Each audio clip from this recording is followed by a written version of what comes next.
Chapter 1. Kathryn Merlington stared at the vase cradling the dying roses. 2 red blooms bowed over the sympathy card, like mourners looking down upon a casket. She drew in the cloying smell of the flowers and let her gaze fall to the eyes of the bear hugging the vase.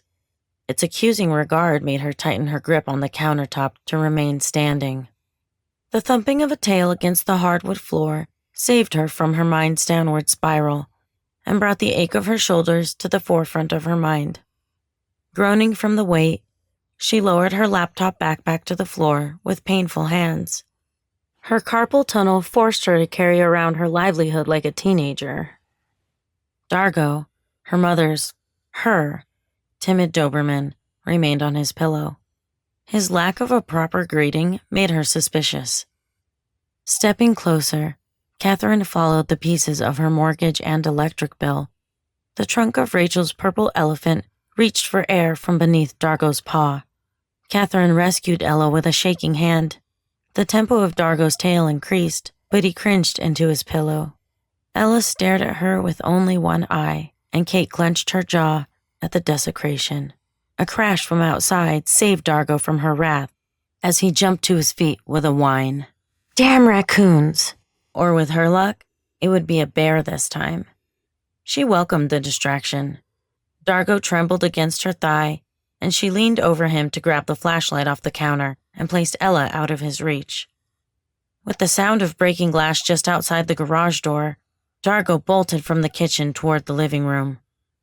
Kathryn sucked in a breath and thrust the flashlight out like a weapon.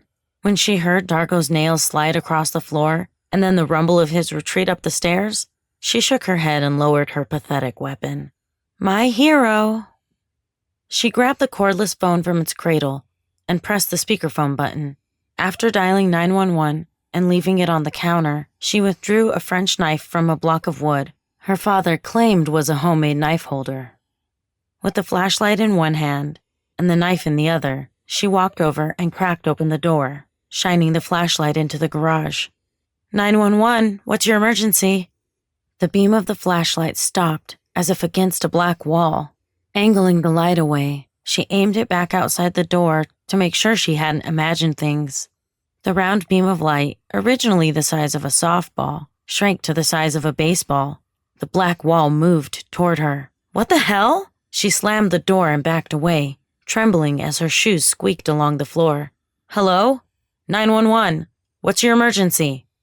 Little by little, the grains of the wooden door turned from deep brown to gray. Streaks of black spread from the edges, joining in the center and spreading until the black void engulfed it.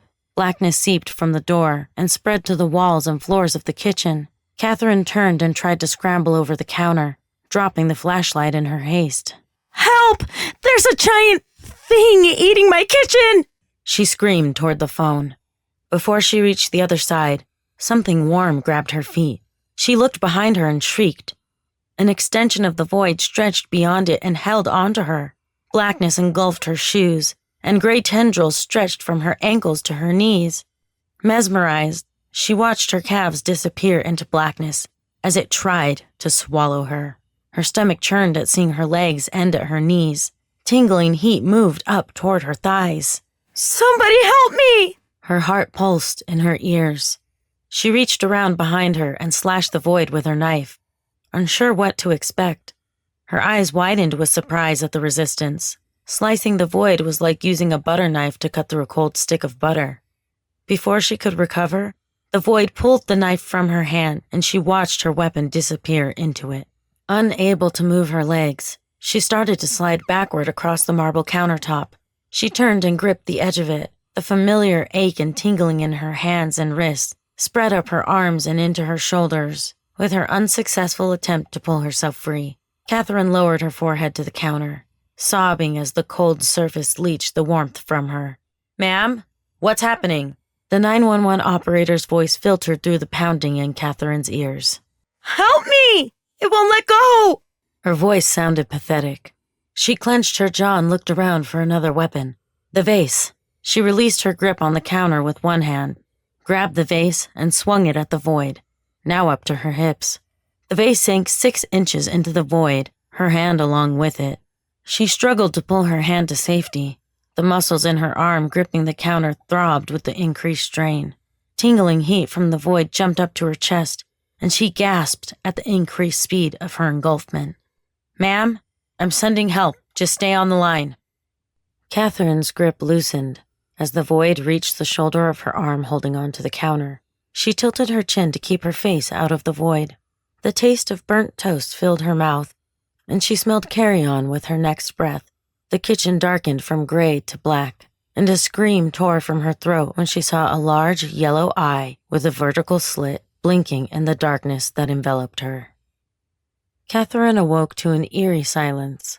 No hum of the aging refrigerator or drip of the faucet disturbed the sound of the wind blowing across her cheek.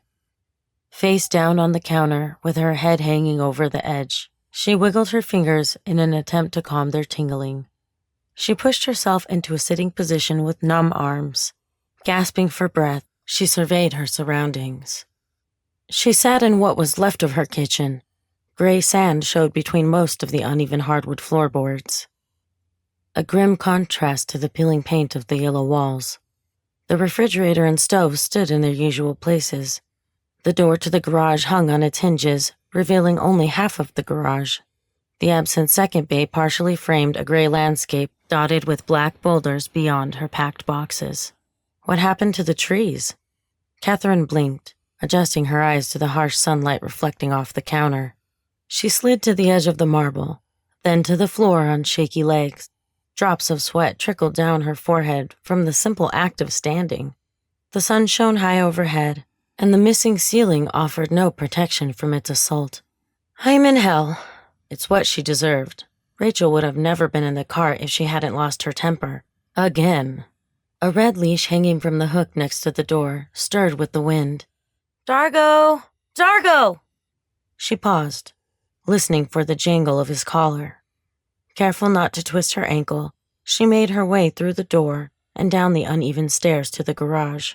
The concrete, still intact, angled toward the garage door. She edged between the garage door and her packed boxes, surprised no broken glass littered the path from the missing windows. Stepping off the broken concrete, her sneakers crunched on a mixture of sand, pebbles, and gray chips of wood. She slid down a small hill, releasing the subtle smell of ashes with a faint hint of roadkill. She clambered on to the crumbling blacktop of the driveway, covering her nose with the crook of her arm. The rear of her Toyota Camry angled into the air, its two rear tires and back seat compensating for the missing front half. Falling to her knees, the jagged edges of the blacktop dug into her skin. "I'm still paying on that." It didn't matter. The sound of sand blowing across her car brought her back to reality. Shaking her head, she got to her feet and wiped her knees with trembling hands. "The house is in the middle of a great desert, and I'm worried Allstate won't cover anything. Idiot." Beyond the driveway, the gray sand continued for several hundred feet before ending at a row of spindly trees. Some logical explanation could explain what happened to her missing 10 acres of trees and foot of snow. Sure, purgatory seemed more likely. Clenching her jaw and wiping the tears from her eyes, Kathryn turned back toward the house and stopped in surprise. The study and the living room were there, minus the second floor. "Dargo? Anyone!" she yelled, racing back into the kitchen. She gasped as her eyes found the phone on the counter.